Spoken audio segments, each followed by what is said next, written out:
السلام عليكم. اليوم ان شاء الله غادي نتقاسم معكم هذا الفيديو هذا. خديت هاد الطحان هذا ديال كنطحنوا فيه الكفته، الحوت، الدجاج، يعني الصراحه صدق لي زوين. هنايا كنلصقوا لصقنا الموس الدخلاني، درنا الشبكه، كاينه شبكه غليظه وشبكه رقيقه صافي، كنحاولوا نزيروه مزيان مزيان.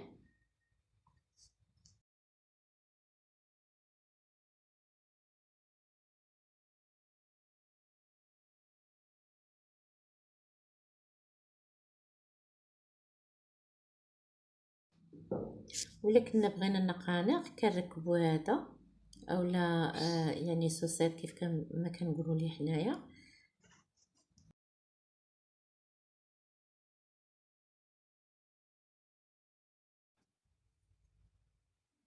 صافي، وهذا كندفعوا به اللحم ولا الدجاج.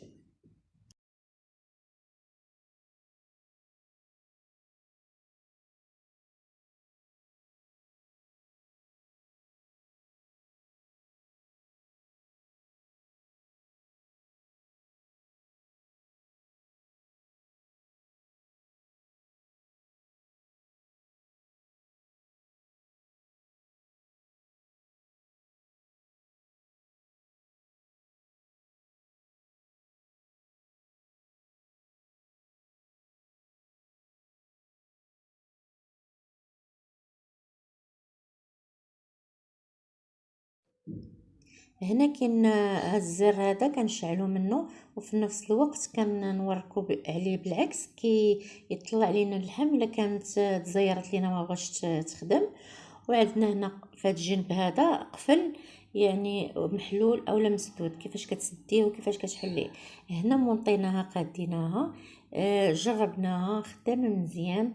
هاد الفيديو هذا عندي مده طويله هذه باش انا خديت هاد الطحان هذا، غير حبيت نشارك معكم الفيديو المعلومه فقط.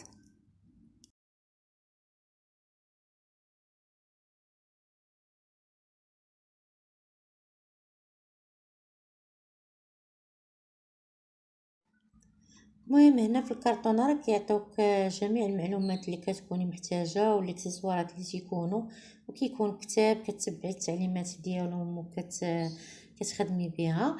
هنايا خديت هاد الغلاي هذا، حتى هو صدق لي زوين، احسن من الاخرين اللي كنت كناخذ دائما كيتحرقوا لي، ما كنعرفش شنو هو السبب. حبيت نشارك معكم هاد المشتريات اللي خديت. كنتمنى ان الفيديو ديال اليوم يكون زوين. شكرا على المتابعة والى اللقاء.